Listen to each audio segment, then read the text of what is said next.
Os mais importantes temas que afetam o cidadão. A discussão de ideias de forma aprofundada. O debate sério que ajuda você a entender os problemas que acontecem no Brasil e no mundo. Há mais de 10 anos no ar, levando a informação até você. Ideias em Debate. Olá, no ar, programas de Ideias em Debate. Hoje o nosso entrevistado é o empresário do ramo de gênero alimentício, Oswaldo Nunes. O Nunes é uma pessoa conhecida, principalmente na região do Ipiranga, né, onde tudo começou, por adoçar os lares e os corações dos ipiranguistas, dos paulistanos e dos brasileiros. Ele é o fundador da Chocolândia, né? A Chocolândia hoje que já é um supermercado, mas que ainda tem uma tradição de vender chocolate. Na Chocolândia você encontra todo tipo de chocolate, desde aquele chocolate que você vai levar para seu filho, para sua mãe, para seu irmão, até realmente chocolate no processo industrial. Além disso, a Chocolândia tem muitos cursos. Curso que ensina a dona de casa a fazer ovos de Páscoa, ensina a dona de casa a trabalhar com chocolate da melhor maneira possível. O Nunes é o 8º filho de uma família de 16 irmãos. Ele nasceu na cidade de Pompeia, no interior de São Paulo. E ali, se entendeu, a família grande, todos precisavam trabalhar, né? Os filhos, o pai, a mãe, todos trabalhavam. A família era muito grande, então era preciso que todos trabalhassem. E foi ali que o Nunes aprendeu o gosto pelo trabalho, pela dedicação, pela luta. Ele vai contar um pouco da sua história e vai contar como foi que transformou a Chocolândia no maior vendedor de chocolate do Brasil. Nunes, muito obrigado pela sua entrevista. Eu quero que você fale aqui para os nossos telespectadores e pelos apaixonados pela Chocolândia um pouco da tua história. Como você veio do interior de Pompeia e tornou-se esse líder de venda de chocolate em São Paulo e no Brasil. Pois não, Mauro. Obrigado pelo convite, né? Eu fico muito feliz de participar do seu programa, né? E pela introdução a gente viu até o resumo que você sintetizou, né, do que aconteceu, um pouco do que aconteceu na minha vida.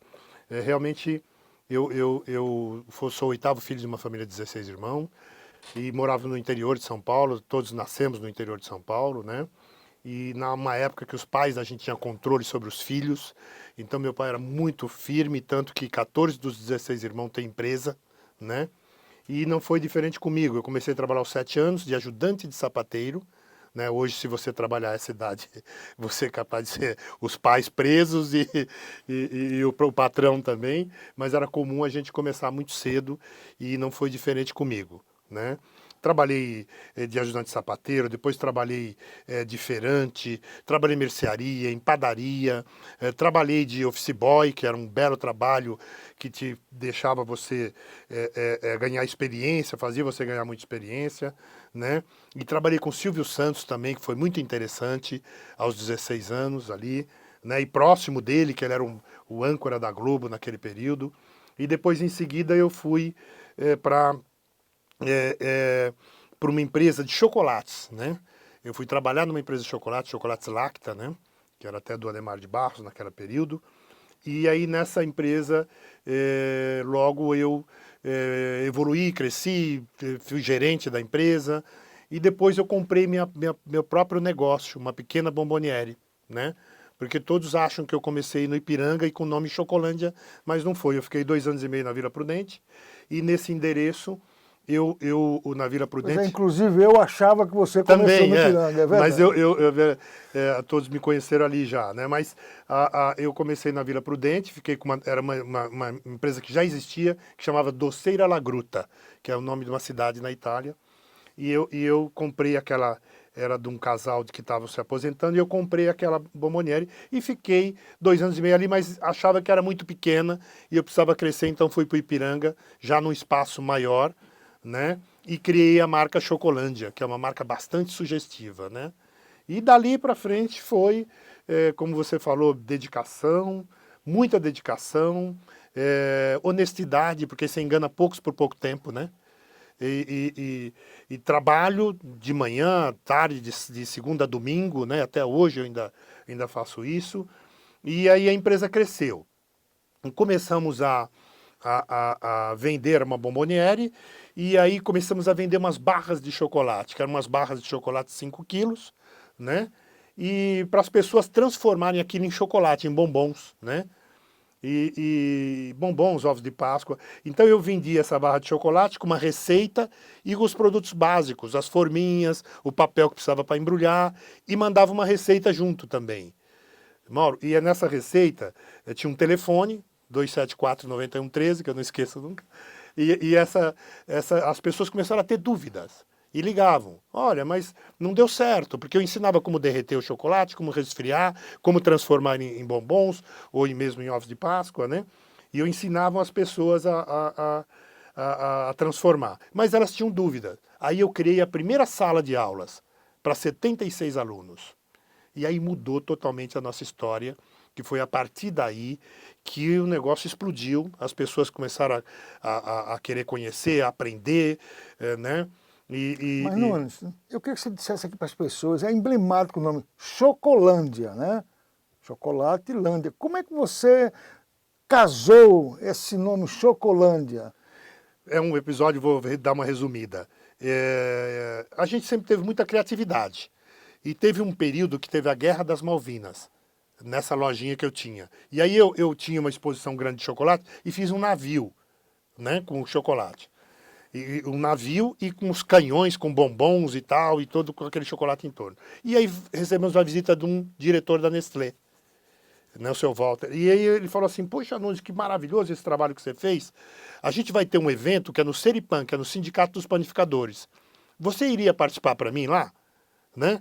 Eu vou mandar os promotores te ajudarem e tal. Eu falei, tá bom, vamos lá, tal, e marcou. Até tem um episódio muito interessante, porque nesse dia teve um show. E o show era Chitãozinho e Chororó. Mas eles não eram reconhecidos. Eles não eram, estavam começando. Então chegamos ali de madrugada, que é em Biúna, né, no Seripan, lá no sindicato. E aí eles estavam montando o palco e estava escuro ainda, e eu montando lá o quiosque. E pegamos uns displays de papelão que a Nestlé ofereceu e fizemos uma decoração. Fizemos uns buracos nesses displays, fomos colocando um e virou um castelo aquilo depois. Aí sentamos e começamos a olhar, né? Falei, poxa, precisamos dar um nome para isso. Aí começamos a pensar. Eu falei, poxa, o mundo do chocolate, né? A terra do chocolate, o Chocolândia, né? Que é terra de chocolate, Chocolândia em inglês, Chocolândia, a terra do chocolate. Pô, Chocolândia. E até fizemos umas letras decorativas e colocamos, penduramos lá, Chocolândia. Quando eu fui para o Ipiranga, eu falei, pô, vou usar essa marca aqui. Todo mundo adorou, parava lá no nosso quiosque, Chocolândia, que bonito, e pegava o chocolate, porque o objetivo era oferecer o chocolate e divulgar o chocolate da Nestlé, né? Ele falou, você pode usar quando você quiser, que depois a gente te repõe. Então eu levei um monte de chocolate. Ah, usou quanto? 5 mil? Ah, não sei, uns 5 mil, vamos te mandar 10 mil para você. Então não tinha muito esse controle e essa acabou. Então aí nasceu essa marca Chocolândia a partir daí, e aí uma marca muito sugestiva, forte. Você vai visitar as pessoas, elas pegam Chocolândia, que delícia, né? O nome é muito sugestivo, né? E a Chocolândia surgiu quando, Nunes? 1984. Hoje a Chocolândia tem quantas lojas na cidade de São Paulo? 11 lojas, a gente tem por volta de 780 funcionários, 800 funcionários diretos. Porque você tem os terceirizados, você tem os que prestam serviço, os que prestam serviço para a empresa, então passam com certeza mais de 1.000. E a questão dos cursos hoje, todas as lojas suas têm curso ou é só no Ipiranga? Todas as lojas são 13 salas de aulas, porque tem lojas que tem 2 salas, né? E cursos manhã, tarde e noite, de segunda a domingo. Tem turmas aos domingos que lotam. São 540 aulas em média por mês, 6 mil alunos, mais que uma faculdade. É um negócio que as pessoas não percebem, mas a gente percebeu com um imenso social. Ou seja, lá você ensina as pessoas a adoçarem a vida. Adoçarem a vida, a boca das crianças, é um trabalho gratificante e feliz. Nunes, eu vou fazer um rápido intervalo, a gente vai fazer um rápido intervalo aqui. Quer dizer, o Nunes com 11 lojas, mais de 700 funcionários, né? Tem uma visão também do Brasil, da economia do Brasil, você entendeu? Da vida das pessoas, e é isso que ele vai falar um pouco aqui para a gente. Né? 700 funcionários, 11 lojas, num país que hoje está atravessando momentos difíceis, é um guerreiro vitorioso. Voltamos já. Congresso Nacional da UGT. Nos dias 30 e 31 do mês de maio de 2019, a cidade de Praia Grande, que fica no litoral do estado de São Paulo, recebeu delegações de todos os estados do nosso país para juntos dirimir as ações à nova diretoria da Central Sindical com o tema Quarta Revolução Industrial. Muito prazeroso receber os companheiros de outras centrais, os companheiros internacionais e os nossos companheiros brasileiros que fazem da UGT uma grande central. Dou por aberta o 4º Congresso da UGT. O futuro do trabalho e ação sindical. Obtivemos novas informações nas palestras ministradas e tivemos grande participação dos delegados sindicais, transformando em um amplo debate para a construção de um sindicalismo forte e combatente nessa época de retirada de direitos trabalhistas em nosso país. O Brasil atravessa por tempos estranhos, onde os trabalhadores que constroem, carregam, cuidam e fazem a potência brasileira melhorar nos rankings internacionais, a sua produção e melhoramentos, suas cadeias de processos industriais em commodities, é retirado gradativamente direitos. Haja onde estiver, no sistema público ou privado, a classe trabalhadora vem sendo deixada para trás pelo poder econômico e mazelas que o governo neoliberal faz. Devemos contrapor esses representantes que não representam e que estão a favor de especulações internacionais. A Central Sindical UGT vai lutar e defender você, trabalhador. São essas palavras de ação e apoio que nós trabalhadores merecemos e que esperamos da nova diretoria votada e empossada no dia 31 de maio de 2019. Ricardo Patá foi reconduzido ao cargo de presidente nacional da UGT com ética e promovendo um sindicalismo cidadão. Que nesses 12 últimos anos deram o tom e a capacidade da base da pirâmide de se expressar como é através da UGT. Costumo dizer a todos os amigos e amigas que no nascimento da UGT eu falava que nós éramos como os miseráveis do Victor Hugo, com as suas bandeiras esfarrapadas, e conseguimos dar voz e força a uma estrutura importante que é a nossa querida UGT. E a UGT tem que dar resposta, porque a UGT é uma central cidadã, uma central que nasceu para fazer mudança no nosso país. A UGT nasceu exatamente para resgatar uma vida melhor. O Brasil, como disse, é um país rico, não merece ter esse desrespeito. Dessa maneira, eu só tenho a agradecer aos meus amigos e amigas que nos ajudaram a construir uma central respeitada, uma central solidária, uma central da base, do chão, da rua, uma central do povo brasileiro. Viva o GT!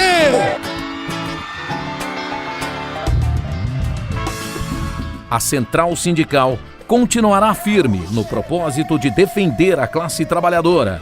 Um grande viva a UGT, União Geral dos Trabalhadores, Central Sindical que luta por você. Olha a União Geral dos Trabalhadores. Estamos de volta com o programa Ideias em Debate. Nosso entrevistado é o empresário do ramo de alimentício, Oswaldo Nunes. Oswaldo Nunes é fundador da Chocolândia, né? A casa que adoça os corações e o sabor de São Paulo.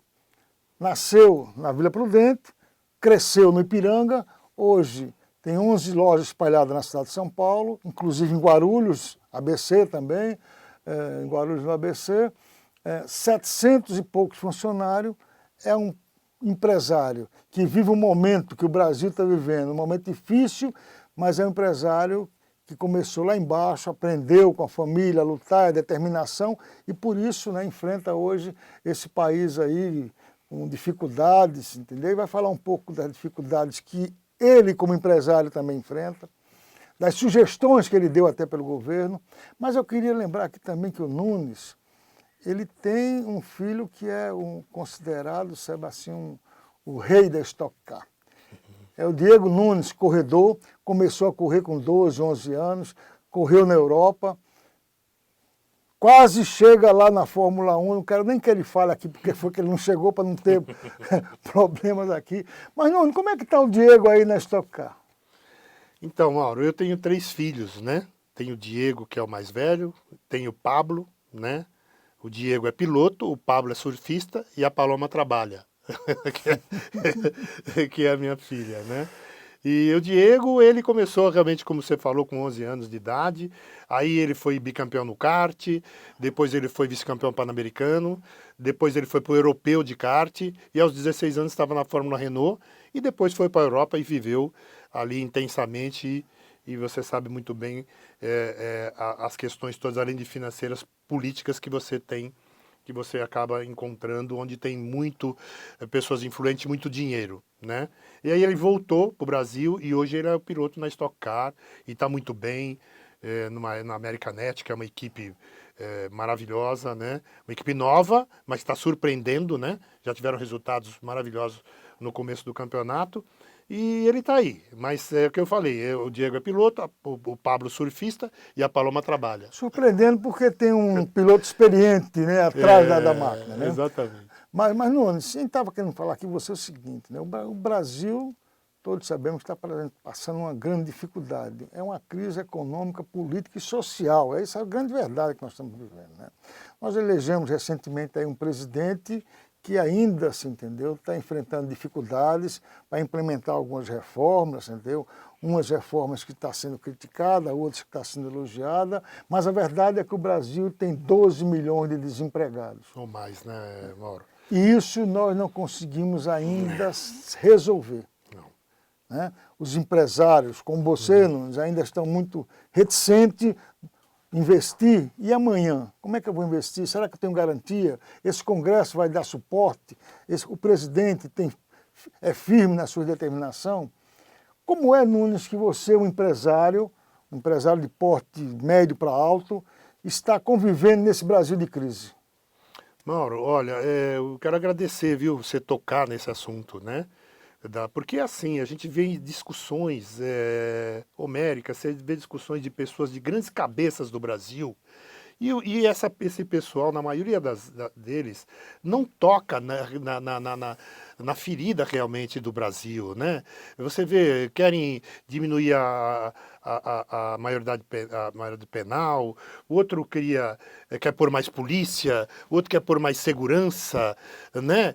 E ninguém ataca o problema central do Brasil, né? A gente tem 2 problemas no Brasil, que um é a formação de uma geração. Nós somos autossuficientes na produção de bandidos. Então não adianta você pôr polícia, né? Você vai só aumentar confronto. Você tem que fazer com que as pessoas deixem de ser bandido. E para fazer isso, você tem que tirar essas pessoas do convívio ruim, das favelas, das periferias, né, as crianças, os adolescentes principalmente, levar para um lugar onde eles vão ter noção de direitos, de deveres, de higiene, de patriotismo, de ensino fundamental, de ensino técnico, né, tempo integral e devolver eles para a sociedade. Isso pode ser feito através de uma lei, não existe a lei Rouanet, né? Que é uma lei maldita que todo mundo critica, que desviam.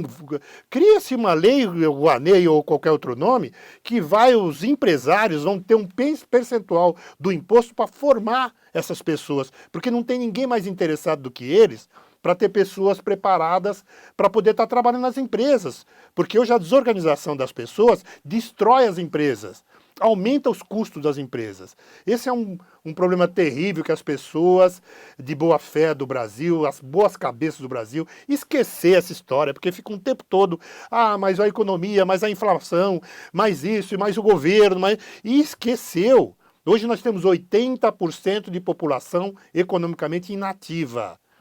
E apenas 20% de população economicamente ativa, que sustenta. Nós precisamos trazer parte desses 80% para se juntar aos 20%, para o Brasil ser uma economia forte. Não adianta a gente continuar com essa história. E outra coisa, nós damos muito pouco dinheiro para o funcionário. Hoje você pega um funcionário de chão de loja, ele custa R$ 1.500, o salário dele, ele recebe R$ 1.200, R$ 1.300, né? E você paga mais o dobro do que o dobro, mas custa mais de 3 para o empresário. Então você dá um monte de benefício que ele não vê e não dá dinheiro para ele. E se você desse mais dinheiro para ele... Ele consumiria mais. Muito claro, porque ele vai botar o dinheiro na economia, seria uma economia forte, muito mais forte, porque a economia é muito frágil do Brasil. O consumidor brasileiro, ele é um consumidor contumaz, ele é um bom consumidor, mas não tem dinheiro para consumir. E aí ele se endivida, hoje você pega 63 milhões de pessoas, um pouco mais, estão endividadas, né? A gente comentou muito sobre isso com relação ao presidente. Ninguém tem varinha de condão que vai chegar e virar o Brasil.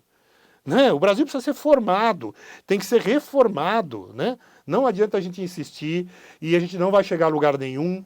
Ah, vamos pôr mais polícia, vamos ter mais repressão, vamos botar arma, né? Você pega de cada 10 vai virar policiais... um faroeste.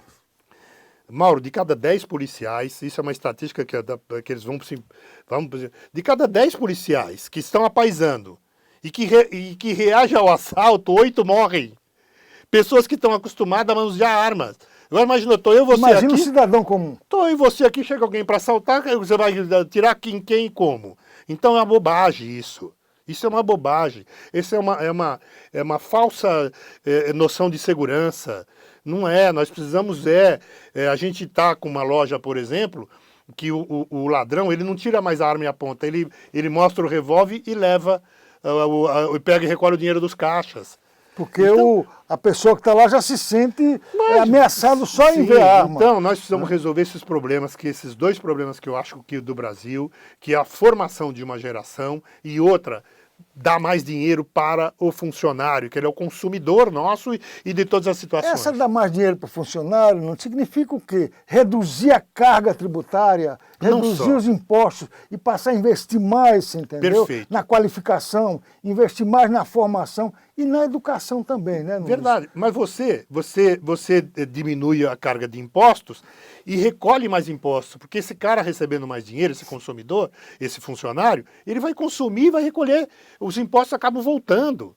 Então essa falsa ideia de que se você tirar impostos, ou mesmo até benefícios, porque às vezes o cara fala assim, eu estou 15 anos nessa empresa, estou esperando pegar o meu fundo de garantia. Só que quando ele pega o fundo de garantia dele, ele já está todo endividado, ele vai dar o dinheiro ou vai morrer e não vai receber o fundo de garantia dele. Então, e aí você dá férias mais um terço, você dá... E é um monte de coisas que seria muito melhor se você desse o dinheiro na hora para ele. Lógico que você teria que ter uma formação que proporcionasse essa pessoa aprender a lidar com dinheiro, né? Ele pode fazer uma poupança, ele pode ter para o futuro dele, pagar até uma aposentadoria à parte, e você dando mais dinheiro para ele consumindo mais produtos, né?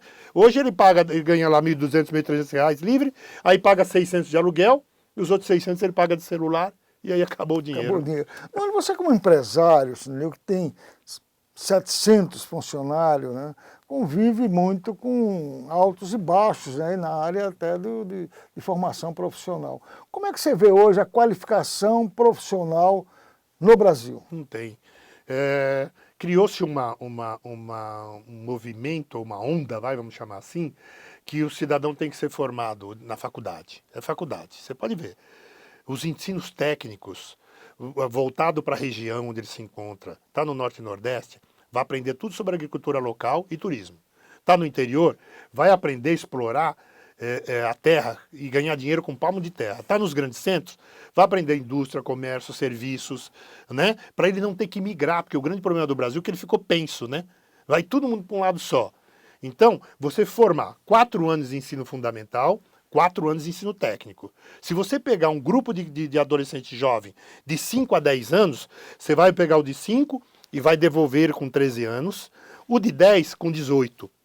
E em 8 anos, você formou uma geração que vai saber quantos filhos ele pode ter, se ele beber, se ele fumar, o que vai acontecer, se ele enveredar para o mundo do crime, o que acontece com um cara que vira... Mas essa escola tem que estar preparada para mostrar isso para ele. Para mostrar que para ele ser feliz, ele precisa ser uma pessoa que tem que se dedicar, que ele tem que trabalhar, que ele tem que crescer na vida, e depois cada um vai escolher se quer fazer faculdade, se quer médico, se quer ser um engenheiro, se quer... Enfim. Você acha que as escolas não estão preparadas? De quem é essa responsabilidade? Essa responsabilidade é do Estado? É do professor que não é qualificado adequadamente, da sociedade que não recebe, você entendeu, informações necessárias para isso. O que é que você identifica nisso, Nunes? Há um monte de coisas juntas. A escola, né? Os pais que perderam o controle sobre os filhos, né? Hoje a mulher, eu estou escrevendo inclusive sobre isso, que o mundo mudou depois que perdeu a mãe. As necessidades, o capitalismo, a vida moderna, a independência da mulher, tirou o verdadeiro papel da mulher, que era procriar e criar. Não tem mais volta, porque se você tirar a mulher da economia hoje, você quebra a economia. As grandes executivas das empresas, da minha filha, ela é a diretora geral da empresa. Se você tirar, você corre o risco de quebrar. Então, não tem volta mais. E a mãe, eu falo que os filhos da mãe são adultos diferenciados. Os filhos da mãe, eles agem de maneira diferente. O cidadão que foi criado com a mãe, ele não quer que ninguém se machuca, ele é um cara muito mais controlado. A mãe controlava as emoções. Filho, não vai lá que é perigoso. Ó, vem cá, vem comer. Olha, beliscava, cumprimento mais velho. Olha, vem cá. Ah, mãe, tô com dor, fazia um carinho, dá um remedinho e tal. E ela controlava todas as... Hoje não tem mais. Então nós perdemos essa formação de casa. Aí ficou por conta da escola. A escola tem que ter gente preparada. Eu tenho funcionário na coisa que eu entrevisto na empresa, que ele fala, eu não gosto de lidar com pessoas. Mas escuta, você é humano. E outra coisa, você não lida com a sua mãe, com o seu pai, com coisa... Você tem que lidar com pessoas, você tem que ser feliz lidando com pessoas. Então, os professores, tem professores que odeiam ser professor, né? Ele está ali, está professor, ele não é professor. Então, isso precisa ser mudado, né? Os investimentos na formação, né? A escola, a forma de ensinar. Eu me lembro que eu aprendi medidas depois de adulto. Porque você ia na escola, o primeiro ano, o professor falava um conjunto de laranjas com um conjunto de maçãs. Você fala, mas maçã, laranja? Maçã não tinha no interior. Laranja nascia no pé. Como é que esse cara tá? E era tão simples, era pegar um quadrado e falar, olha, lado vezes lado, você encontra a medida, né? Então a forma da escola, deles ensinarem é complicada. E aí você pega um povo que já não tem uma formação familiar boa, e ele vai para a escola, na primeira dificuldade ele pega e desiste, e começa a desistir. Então, é um monte de coisa, é investimento, é o professor, são os pais que nós perdemos, né, a família e o pai, o controle dos filhos, né? Eu estou falando que meu pai tinha mesmo pai, mesma mãe, 16 irmãos, né? E 14 dos 16 irmãos têm empresa. E você vê a rigorosidade que eram os pais e o controle que eles tinham sobre a gente, né? E infelizmente perdeu. Ô Nunes, né, essa sugestão que você deixou aqui, eu quero que ela seja uma semente para que os empresários que estão nos assistindo pensem seriamente nisso, né? É que os empresários têm que realmente se unir para dar formação social, formação humana, formação qualificada. Porque isso realmente é a diferença que vai fazer o Brasil de amanhã. Nós temos que ver aí a Coreia, né? Depois dessa a formação da Coreia foi realmente que fez a grande diferença, né? Hoje você tem um país rico graças à formação cultural e profissional. Nunes, televisão é horário, televisão é tempo, né? Infelizmente a nossa conversa está muito boa, mas nós temos que seguir as normas. Tempo é tempo, e tempo televisão é tempo. Mas você que está aí nos assistindo, você já viu lá atrás, né? Onde nasceu realmente a Chocolândia. Ela começou lá com um nome diferenciado na Vila Prudente, mas foi no Ipiranga. Essa loja que você está vendo aí é a mãe de todas as Chocolândias que tem hoje na cidade de São Paulo. Nuno, muito obrigado pela sua entrevista. Convido você a fazer uma visita à Chocolândia. Convido você a pensar mais um pouco sobre as propostas aqui do nosso empresário Oswaldo Nunes. E convido você a assistir o nosso programa e agradeço a você pela audiência. Nuno, muito obrigado mais uma vez. Obrigado Mauro, eu que agradeço. Muito feliz de participar do seu programa aqui, muito interessante. A gente precisa debater e ter mais programas, né? É uma pena que os programas que mais aparecem são aqueles de besterol, né? Mas das coisas sérias do país, do que nós temos que discutir, de verdade, eles têm muito poucos, né? Então eu agradeço muito você ter convidado e espero participar outras vezes. Se Deus quiser, estamos aí. Até o próximo programa.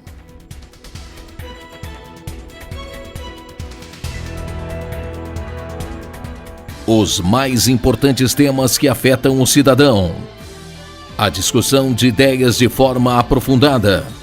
O debate sério que ajuda você a entender os problemas que acontecem no Brasil e no mundo. Há mais de 10 anos no ar, levando a informação até você. Ideias em Debate.